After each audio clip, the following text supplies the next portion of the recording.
Caught behind Venetian blinds, out of reach for the city lights. This ain't where I belong. Hey, look at me, man, what I've become. I've been running east, looking for a sunset, digging deep since '99. What I thought was gone was sitting in my pocket.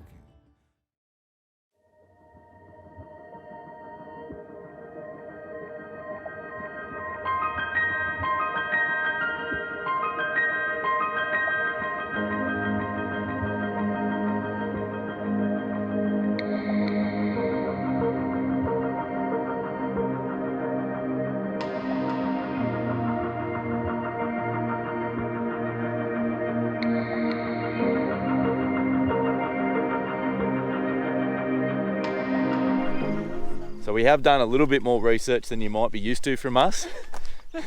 So we do have a little bit of knowledge of what's coming up in here. It helps that I've also done the walk before a few years ago when I was here with my dad and one of my mates. So yeah, I've got a little bit of an idea what to expect. But we've also read some information and done some research. So look out, we might be throwing some facts at you soon. The magic of the internet. Yeah, no, this is a fact sheet that I picked up. An actual fact sheet. There's a bloody big staircase that goes all the way up to the top of that ridge. And that's what we're up for. That's the hardest part, I reckon, of this walk.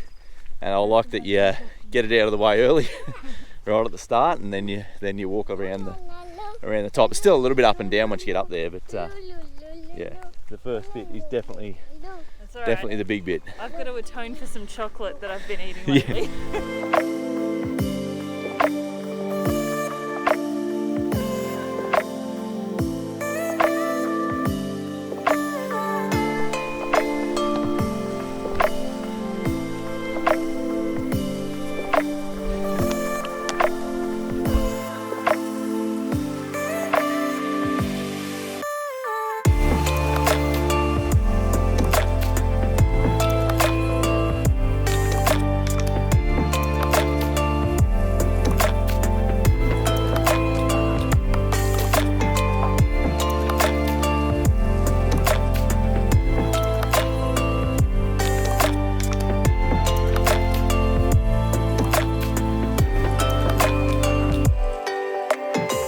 It's breathtaking, isn't it, darling?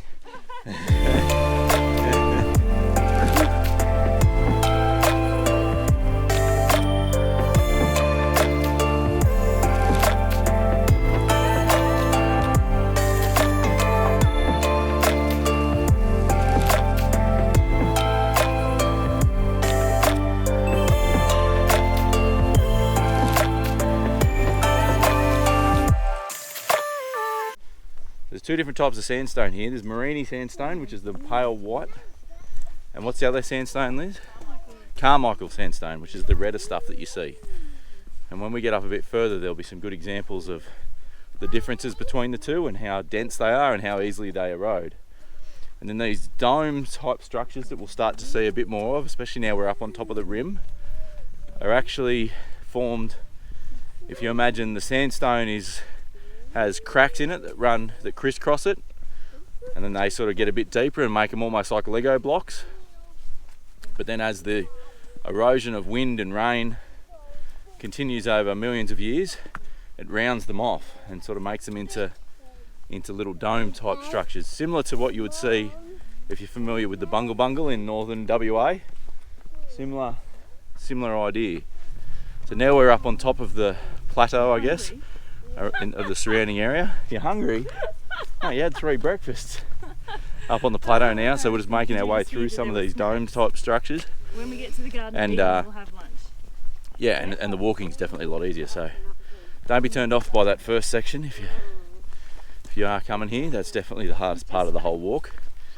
There is still some up and down obviously, but that's definitely the hardest slog. As far as single day walks go, this has got to be one of the best, I reckon. Just the flora is stunning. The flora here is stunning. There's like flannel flowers, spinifex, there's like at least 20 different types of gums. There's wattles. There's these, I don't know what they are, but they're like this purple flower that's growing. It looks like a bottle brush. It's this one here. These ones here. They're so soft, but they're like a fuzzy bottle brush sort of flower. All the way up. They're obviously a seasonal wildflower, but if anyone knows what they are, we'd love to know.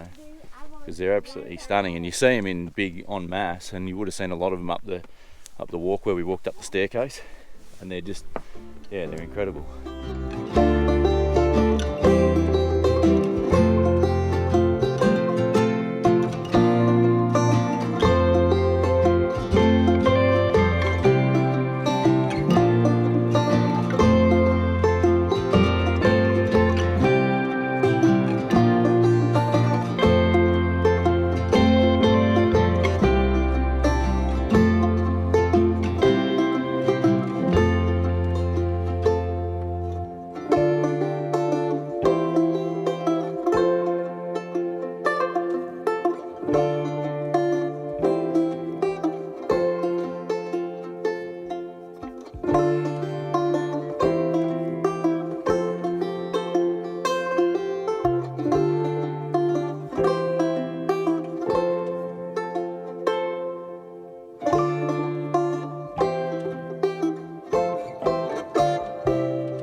Telling us that a long time ago these mountains used to be sand dunes, and right at the moment they're rock sand dunes.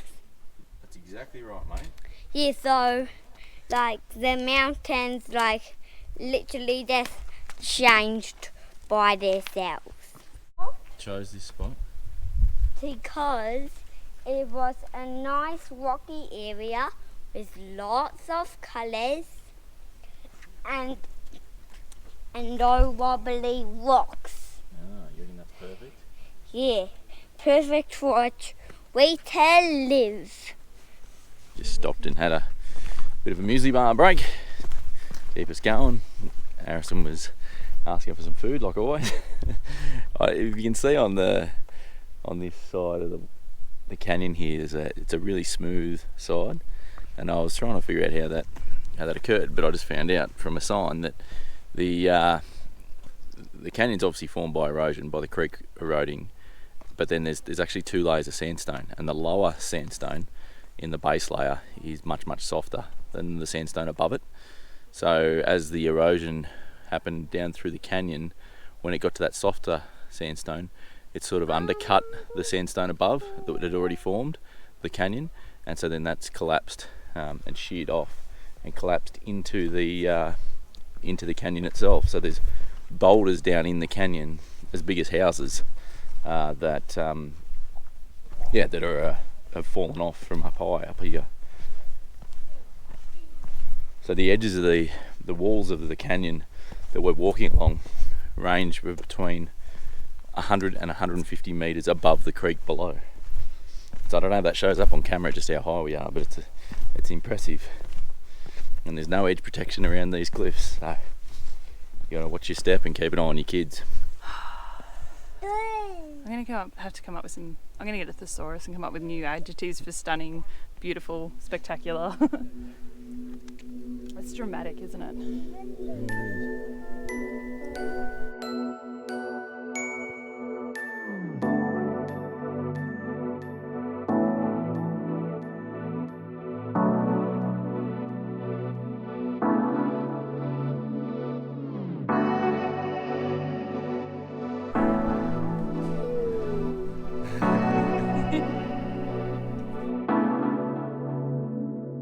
Like a lot of parts of Central Australia, this many millions of years ago was an ancient seabed, and yeah, you can see the ripples there from the tidal movements.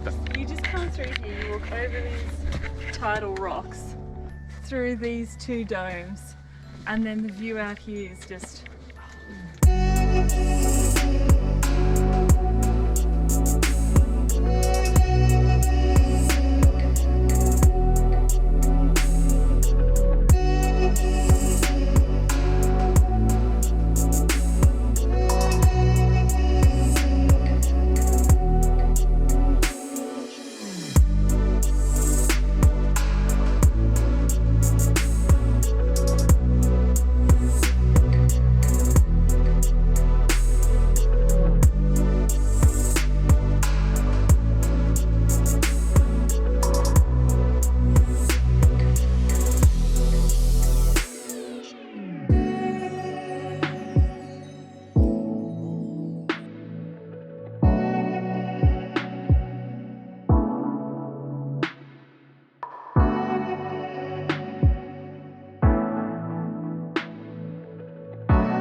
just taken a second side track, which heads down to what they call the Garden of Eden, which is a nice little water pool at the end of this sort of secondary canyon to the main canyon. This flows into Kings Canyon, I believe. If you're to do the lookout and this one, just keep in mind you're adding about 1.2k to a 6k walk. And at the end of the day, if you made the effort to come this far and get here and do 6k walk, what's 7.2k? You might as well, right? At least that's how we're looking at it. Mind you, what is the last 1.2 k's like with 2 kids that are over it? Yeah. Well, this one's still trying to climb rocks, so. Yeah, we're good. We're good.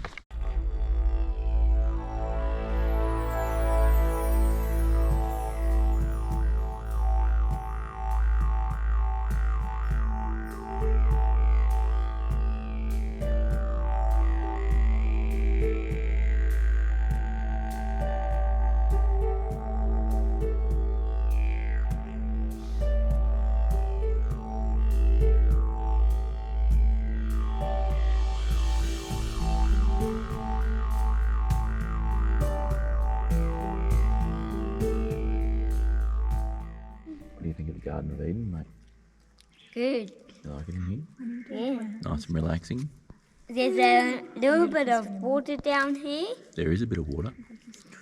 So this is the Garden of Eden, which I think is not a permanent water hole, but a semi-permanent water hole. So it's obviously fed by rainwater, but it's also, again, with those 2 layers of the sandstone that make up the, I guess, the land here, or the range. In between them at this point, there's a shale layer. So what happens when it rains is on the surface of the range, a lot of that water soaks in through the sandstone because it's obviously porous, and then the water seeps down through that top layer of sandstone until it hits that shale layer, and then it can't penetrate that. So it starts to penetrate along that shale layer until it gets to somewhere like this, where the hole here that's been dug in the gorge is deeper than that shale layer, so it trickles out into the water, or into the water hole, and keeps it topped up. So it's not just direct rainfall or runoff that keeps the water here, it's also that seepage through the sandstone, which I think is pretty cool. It's obviously a little oasis, not just for the traditional owners and the indigenous, but obviously for a lot of wildlife and stuff as well. There's some amazing big cycad palms down here, and there was plenty more on the walk down here as well. Yeah, it's a pretty cool spot to sit. It's a men's dreaming area. Is that what they call it? Yeah. So you can't swim here. They ask you don't swim here. They don't swim here either. So it's a sacred area in that respect. Hang on, I think Mum's peeled one for you. Ooh. Almost. Yeah, so they ask that you don't swim here, which is fine. It doesn't, to be honest, even today, even though it's fairly cool, it doesn't look that appealing to swim in anyway. But we've actually just lucked it, and we've got it all to ourselves. The last group of people just left. It was busy when we got down here, and we've just somehow, maybe because we're the last ones left on the walk, maybe everyone's overtaken us by now. So now we're the last ones here. Maybe we'll have the rest of the walk to ourselves, we'll see. But yeah, I think we're a bit less than halfway around the walk. I think we're about 2k's into the 6, plus our diversions that we've done from memory. There's a fair slog to go from here.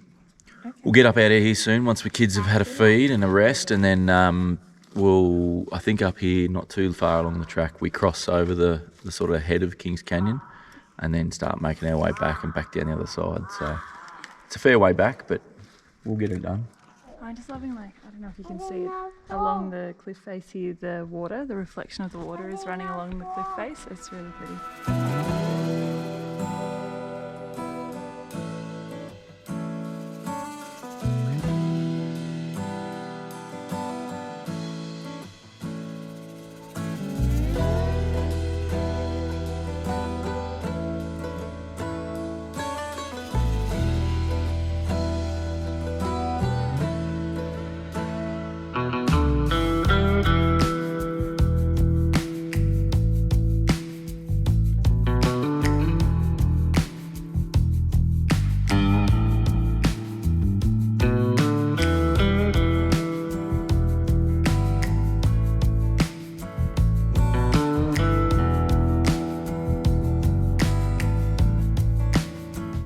We're 2.5 hours in and I don't think we're even halfway, so I think we better get a little bit of a squirt on, or we're never going to get out of here in the daylight, let alone get back to camp. So forgive us if there's a little bit less slowing down and filming. We're just going to have to get a wriggle on. If we said spectacular or amazing or incredible or whatever multiple times and it sounds like a broken record, it just bloody is. It's just good. It's just really amazing scenery. It just feels like real proper, well it is, it's proper outback Australia. It's just, yeah, it is extremely impressive.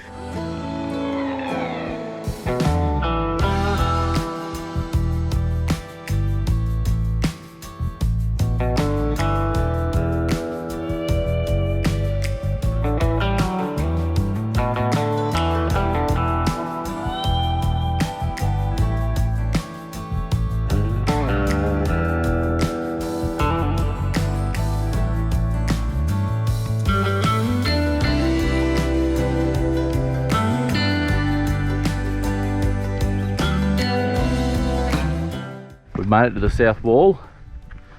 This is sort of where the walk now sort of leaves the canyon rim and starts heading back down the other side. Holy smokes, I hope this comes out on film because this is bloody impressive. So there's the main canyon down in there. That's the creek we just crossed back up in there. You see it would waterfall down in, and look at that sandstone colours on that massive wall there. That wall there's on its own, that sheer wall's got to be 70 or 80 metres high. What do you reckon, Darl? Living up to expectations? It's just, yes. Yes, it is. It's just stunning. It's breathtaking in more ways than one. It's so incredible, like, yeah, just whoosh. I don't know. It's so good.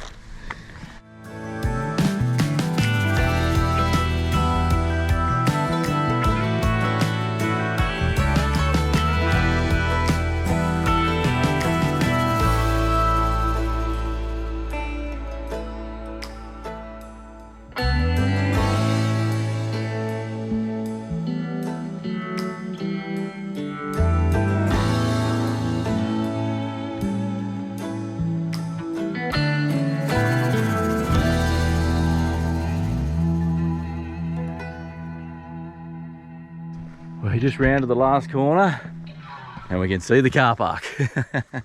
It's just down there. Simon's never looked happier. Oh, we might make it. Oh, cracker. Alright, I'm going to get about a K to go. All downhill. Pretty well formed track now. Oh, what a stunning little walk that was. Look at these flowers everywhere. I said stunning, did I? Yeah. Have I already said stunning? Yeah. Oh well. They'll forgive me. Hey? All I would say is don't be put off by big walks with your kids. I mean, something else, I don't know if Liz has talked about this in our videos before, but before we left for the trip, probably for the 3 or 4 months leading up to the trip, maybe more, maybe 6 months, I don't know. Maybe 12 months. 12 months, whatever it was.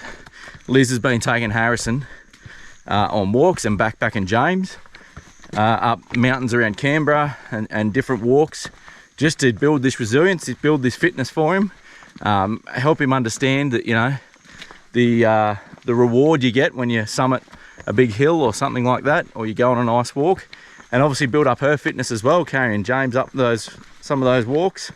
I did none of that, and I probably wish I did. I should have gone on more of those walks, but anyway, it is what it is. But I would say if you're thinking about going on a trip, you know, next year or whenever it is, and you want to do some of these walks with younger kids, get them used to it. You know, it's the same as anything. Train for it, help them to build that resilience and that sense of reward of accomplishing something.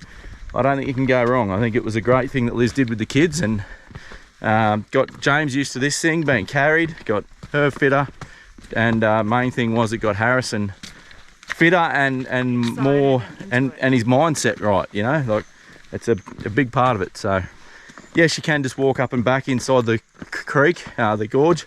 I've done that before. It's impressive, but it's got nothing on, you know, doing this. I think you'd leave here feeling like you left something in the bag if you didn't do this walk. So yeah, that's the end of my rant. We've got about 500 metres to go now, and we'll be down at the car, get unloaded, get up to Kings Canyon Resort. We've got to get ourselves a permit to do the Morini Loop, which is how we're going to get back to Palm Valley, to where the van is. I'll do a quick calculation, make sure we're good for fuel. I'm pretty sure we are. Fuel's about 10 cents dearer here than it is in Hermansburg, which is the next place we can get fuel. So if I don't need fuel, I won't get it. And I don't know if you can see over my shoulder, but these purple wildflowers over this side of the hill are just as stunning, if not more, than on the other side. They're such an impressive looking flower, and just adds so much vibrant colour to the landscape, which is already pretty impressive. So I hope you enjoyed this. I hope we've been able to give you some idea at least of what to expect if you're coming to Kings Canyon or in the area. Obviously Ullaru's not too far from here as well. We're not going there on this trip, but plenty of people make that part of this trip as well. And then obviously you can then continue from here up into the West McDonald's as well, which would just be an incredible trip. So if you're ever in the Alice Springs area, or you're going to fly in, 2 or 3 weeks would be fantastic to just spend touring around and looking at some of these really iconic spots. I hope you've enjoyed our little explore of Kings Canyon. If you enjoyed this episode, you know what to do. Give us some love. Give us a like. It costs you nothing. Makes a big difference to us. If you want to follow the rest of our adventures, give us a subscribe. That makes a big difference for us. We've got big plans for this channel. We want you to be a part of it. And if you're subscribed, that'll make sure you don't miss out on anything. And we'll see you in the next video. We'll see you next Sunday.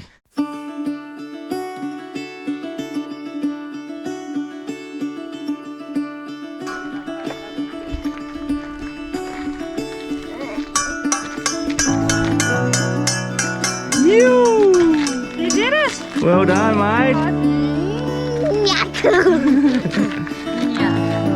Well done, big fella. So proud of you, mate. Well done.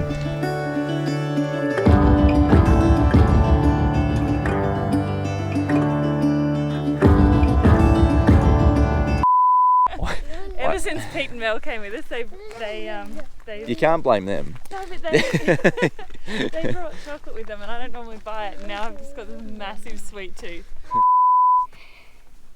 Hey, I'll film. I'll take it from you. I'll take it from you, mate. Yeah, How's it going, Mum? Oh, it's going really well, mate. This is so good. I can't believe how these colours are. Look at them.